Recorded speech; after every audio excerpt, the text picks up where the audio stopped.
हम दिल्ली के लोगों का चिंतन करने बैठे हैं, संगठन को मजबूत करने बैठे हैं। आवाज जहरीली का कूड़े के ढेर में आग है, लोग सांस नहीं ले पा रहे। आज देश में नफरत सांप्रदायिकता का पूरा माहौल बन चुका है। यमुना में झाग और किस तरह से जहरीला पानी आपने देख लिया होगा आज। और हमारे देश का अल्पसंख्यक पूरी भाजपा की सरकार कभी संविधान पर हमला करती है, कभी हमारे देश के तिरंगे झंडे पर हमला करती है और कभी देश को बांटने का काम करती है। नमस्कार, मैं हूं प्रफुल्ल और आप देख रहे हैं स्काई न्यूज ग्लोबल। और हमारे साथ बातचीत करने के लिए मौजूद है अलका लामा, जो किसी परिचय के मोहताज नहीं है। खैर, हम ज़्यादा परिचय पे नहीं जाएंगे। आज चिंतन शिविर का आयोजन किया गया दिल्ली में। राजस्थान के बाद दिल्ली में 2 दिवसीय चिंतन शिविर है और चिंतन शिविर क्यों किए जा रहे हैं, इन तमाम मुद्दों पर हम बातचीत करेंगे। पहला सवाल, चिंतन शिविर हो रहा है, नेताओं को बुलाया गया है, युवाओं को खास करके बुलाया गया है, क्या उद्देश्य है? देखिए, मुझे खुशी है कि सोनिया गांधी जी और राहुल गांधी जी की जो नेतृत्व में उदयपुर नव संकल्प शिविर हुआ, उसमें जो तय हुआ था कि अब हमें राज्यों में जाना है, जिलों में जाना है, मंडल तक जाना है। उसी के तहत आज आप देख रहे हैं 1 और 2 जून को पूरे देश की राज्य इकाइयों ने नव संकल्प शिविर का आयोजन किया। हमारे यहाँ पर आज़ादी गौरव यात्रा, हमारे दांडी यात्री जो 1200 किलोमीटर गुजरात से गांधी तक चले, उनको 1 को आना था, इसलिए हमने 3 और 4 को किया। आज आप देख रहे हैं दिल्ली के कॉन्स्टिट्यूशनल क्लब में दिल्ली प्रदेश कांग्रेस कमेटी अनिल चौधरी जी हमारे अध्यक्ष की अध्यक्षता में हमारा सारा कार्यकर्ता आज बैठा हुआ है। 2 दिन के लिए बैठेगा, लगातार बैठेगा, चिंतन करेंगे। क्या रोड मैप होगा इस चिंतन शिविर का? किन किन मुद्दों पे बातचीत होगी? देखिए, मुद्दे आज आपने देखा है, हवा जहरीली का कूड़े के ढेर में आग है, लोग सांस नहीं ले पा रहे। औरतों के वीडियो आ रहे, ANI ने किया है अभी। आपने देखा यमुना में झाग और किस तरह से जहरीला पानी आपने देख लिया होगा।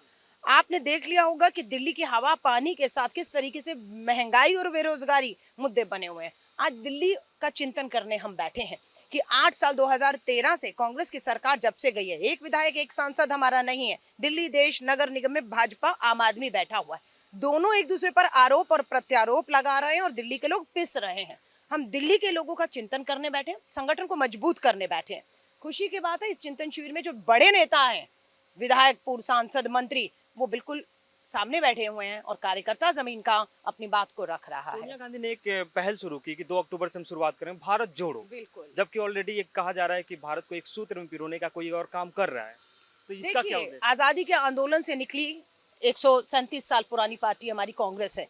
आज देश में नफरत सांप्रदायिकता का पूरा माहौल बन चुका है। हर जगह आप देख रहे हैं, कश्मीर में हमारे कश्मीरी पंडित किस तरह से पलायन को मजबूर हो रहे हैं। सब कुछ आपने किया, जो कांग्रेस ने आपने कहा नहीं किया वो हमने किया। आपने किया तो परिणाम क्या है कि आप आज, और हमारे देश का अल्पसंख्यक आज बिल्कुल डरे हुए हैं किस तरीके से। और हमारे कश्मीरी पंडित, हिंदू भाई बहन, सब एक डर का, खौफ का माहौल है। अपनी नाकामी, अपनी विफलताओं से ध्यान भटकाने के लिए ये पूरी भाजपा की सरकार कभी संविधान पर हमला करती है, कभी हमारे देश के तिरंगे झंडे पर हमला करती है और कभी देश को बांटने का काम करती है। कांग्रेस का नारा भारत जोड़ो, बिल्कुल हम 15 अगस्त को निकल रहे हैं, जम्मू कश्मीर से कन्याकुमारी तक हाथ में तिरंगा होगा देश का और देश को जोड़ने का काम कि हम घर डोर टू डोर जाएंगे, लोगों से बिल्कुल। राहुल जी ने आपने देखा, जो अभी चुनाव हुए हैं, हम लोग अब डोर टू डोर कैंपेन कहें, और अब हमारी पूरी तैयारी है राज्य स्तर पे और राष्ट्रीय स्तर पे। 2024 की लड़ाई लड़ेंगे मजबूती से। प्रति एक अलग नैरेटिव क्रिएट किया गया, वोट बैंक भी शिफ्ट हुए दूसरे की तरफ, क्या उन सब चीजों पे बातचीत होगी?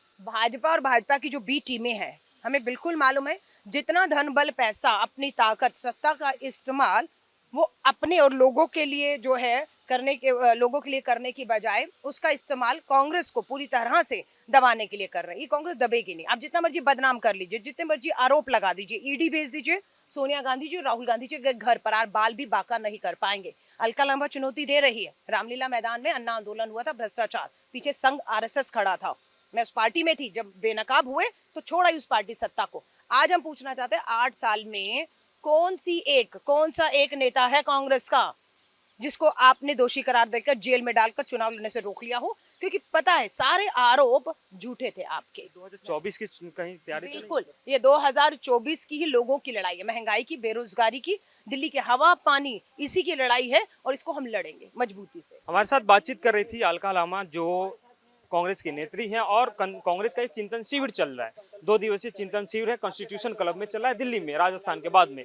तो खैर देखिए, 2024 के इलेक्शन भी आने वाले हैं, चुनाव भी होने वाले हैं, दिल्ली में भी MCD के चुनाव है, तमाम मुद्दे हैं और यहाँ पे चिंतन शिविर चल रहा है। चिंतन शिविर में क्या परिणाम निकलेंगे, चिंतन शिविर का रिजल्ट क्या होगा अंततः, वो भी हम आपके साथ शेयर करेंगे। हमारे साथ बने रहिए। अगर हमारे चैनल को देख रहे हैं तो सब्सक्राइब भी जरूर कीजिएगा। और दिल्ली से हम हैं कॉन्स्टिट्यूशन क्लब में, जहाँ पे चिंतन शिविर का आयोजन किया जा रहा है। दिल्ली से कैमरामैन जगजीत के साथ स्काई ग्लोबल के लिए प्रफुल्ल।